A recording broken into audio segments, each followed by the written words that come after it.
Hey everyone, welcome back. If you're new here, I'm Katie, and today I am going to share every single book I gave 6 stars to in 2024. So I started giving books 6 stars in 2024 because 5 stars just wasn't enough. I mean, come on, why can't we have our own rating, right? Because I give quite a few books 5 stars because I enjoyed them at the time I read them. I loved them at the time I read them. But there's always just those books that just really bumped up the bar for me. They were emotional reads. They were, laugh out loud rom-coms. They were historical fiction that I loved, sci-fi, fantasy, whatever, that just were like the top of the top. And maybe they didn't make it into like my favorites, although they probably did make it into my favorite video. But I just thought I would share with you all the books that I gave 6 stars to, at the time I rated them. So I have my reading journal from last year, which I honestly thought we weren't going to see this reading journal again. But guess what? We're seeing it one more time. I think this is the last time. So I'm going to go to my reading journal and we're going to go into my bookshelves. Where are my bookshelves? Wow, why can't I find my bookshelves? They gotta be in here somewhere. There they are. I could not find them. So these are all the books that I gave 6 stars to this month. This month. That would be a lot. But I literally own all of them except for one because it's not out yet. So these are the books I gave 6 stars to. So technically that's not even all of them because I literally can't show the bottom because I am literally going to break an arm or it's going to fall down. So I put these in order of how I read them. So no, not all of them were in the same month, but I put them in order of when I read them throughout the year. So the first one is Better Watch Out by Natalie Walters. If you want a just high action, phenomenal Christmas setting in New York City, you can tell the author went there, a sweet bodyguard romance, definitely check it out. We're just going to put that there for now. Then we have Offsides by Laurie Z. Scott. This is a sports YA fiction with a human trafficking situation, but the author did such an incredible job with it. And even though I'm not a huge sports fan, I enjoyed the background setting and what was going on within the story, as well as the faith elements in it.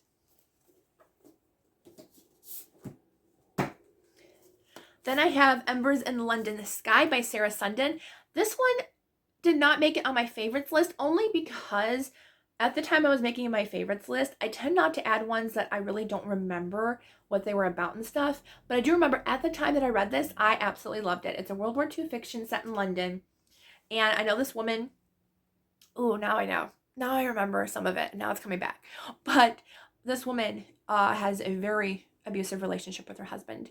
And she's trying to escape. And the day she decides to escape, she is all of a sudden thrust into a situation where her husband says, we got to leave, Germany because, not Germany, the Netherlands.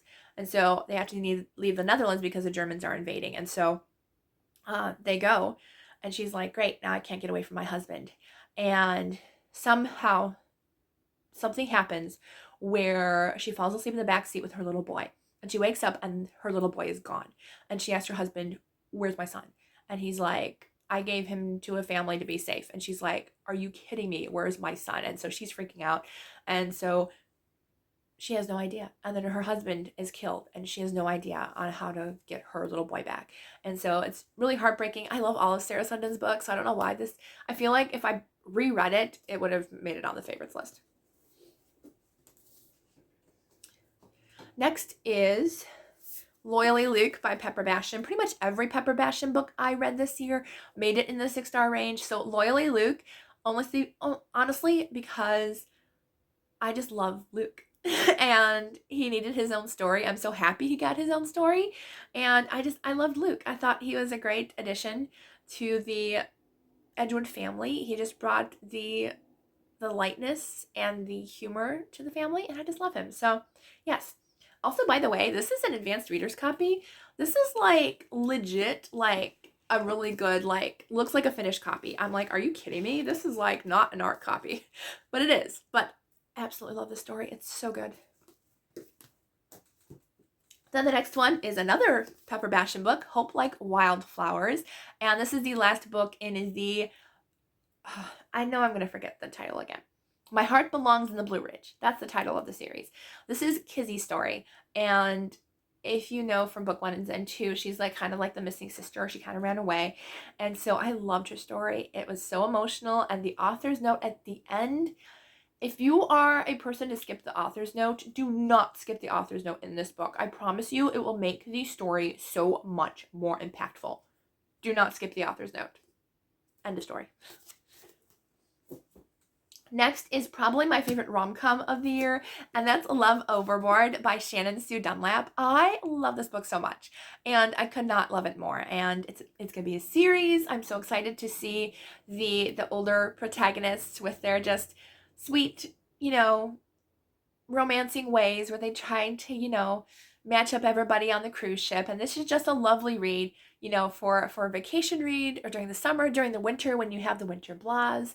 Just pick it up. It's funny, it's sweet, and I couldn't get enough of the shippers on the ship. Next is To Catch a Coronet by Grace Hitchcock. This is a kind of a little bit of a rom-com set in historical times, and I just love this one. It's book 1 in a novel of best laid plans, and so I'm so happy it's a series because this one was so good.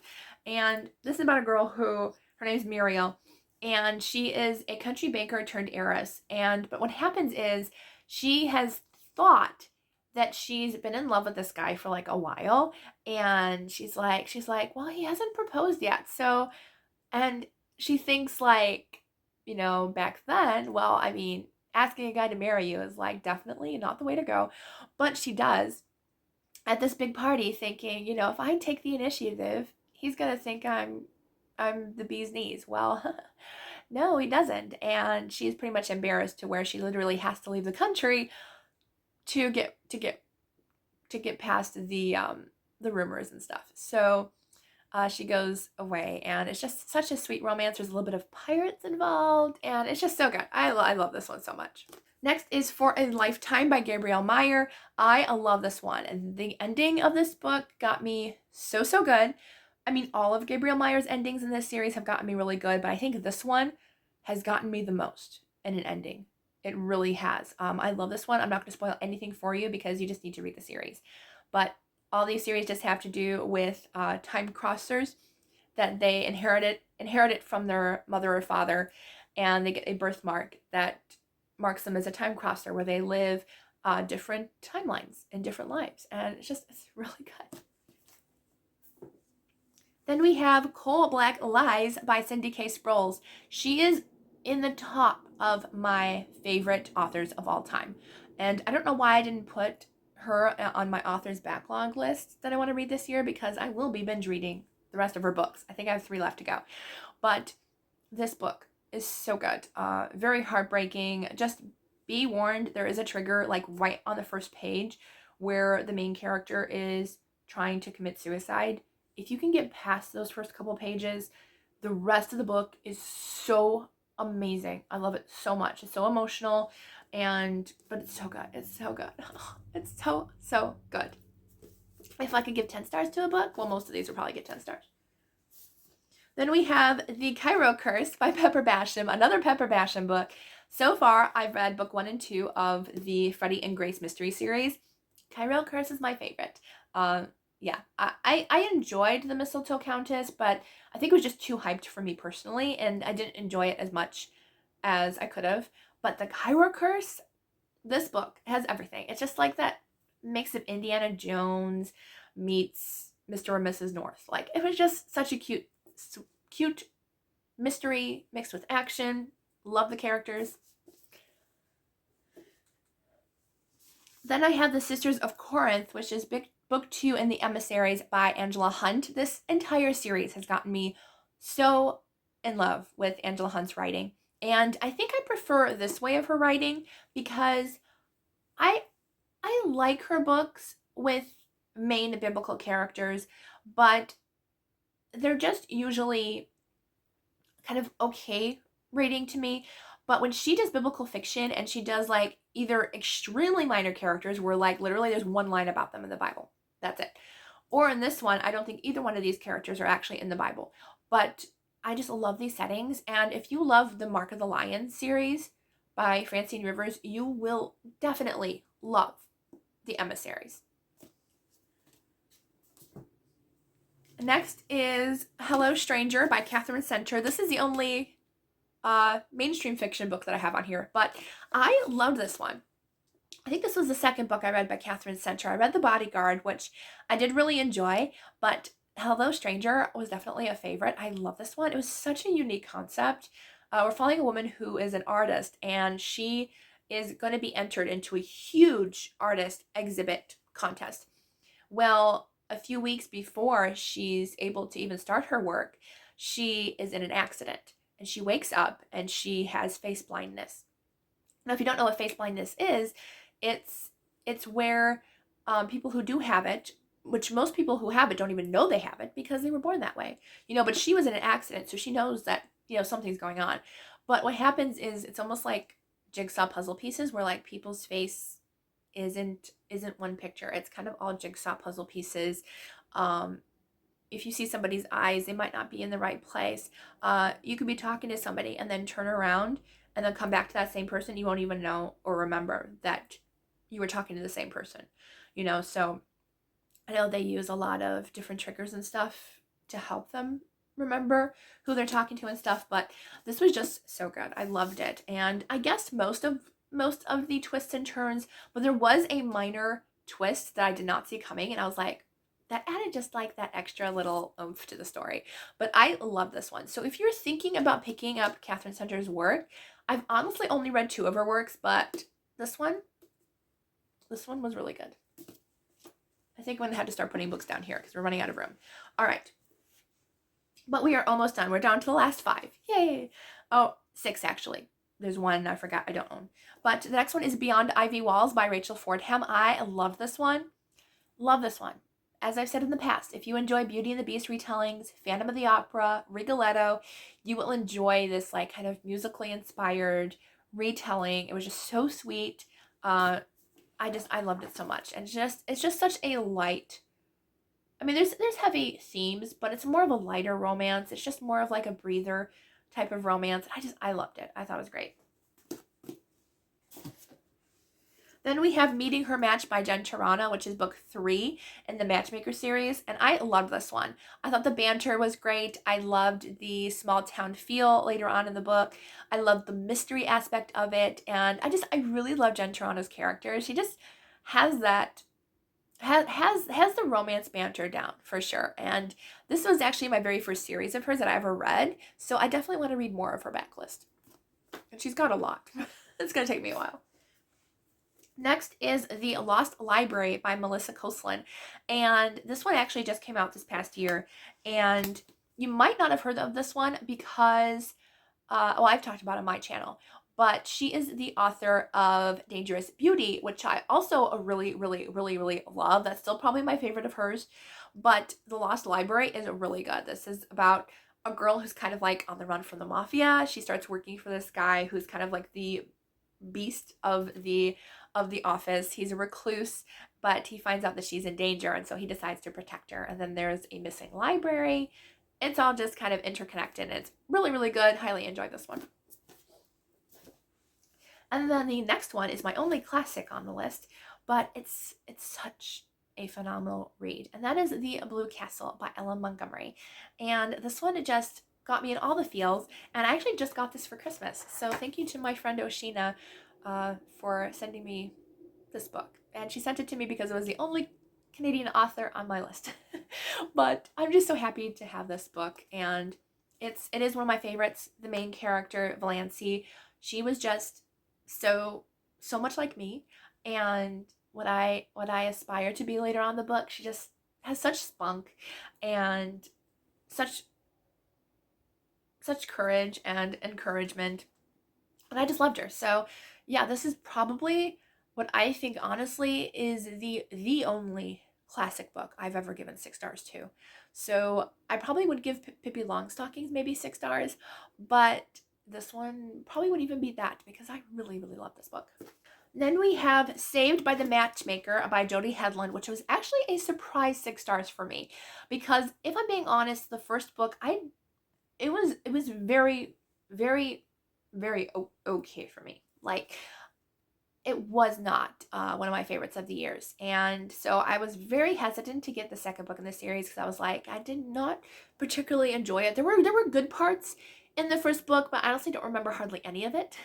But this one was so surprising. Such a 6 stars. The couple in this was my favorite couple of the year. I love them so much, Sullivan and Anya. And just the way Sullivan was, he was so understanding and so sweet and just, I don't know, just the quintessential hero to me. Like, I feel like all heroes should be like this, to be like Sullivan. But I really, really enjoyed this one. Love the romance.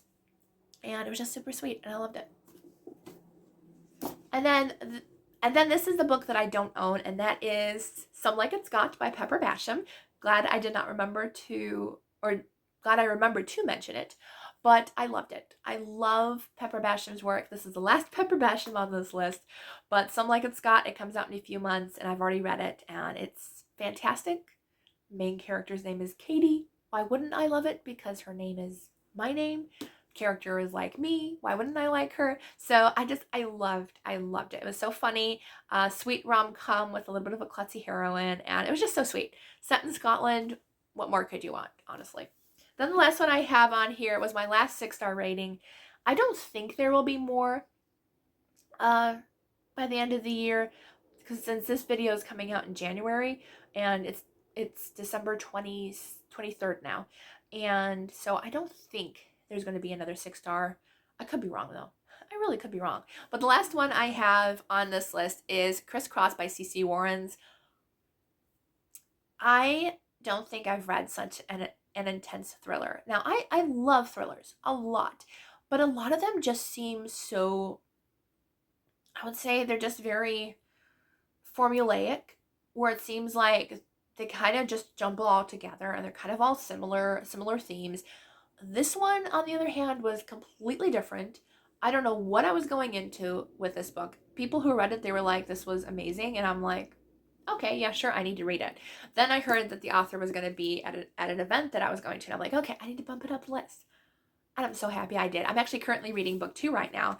It's taken me a little while only because I have other things to read. But Crisscross by C.C. Warrens is one of the best books I've ever read. It was so good.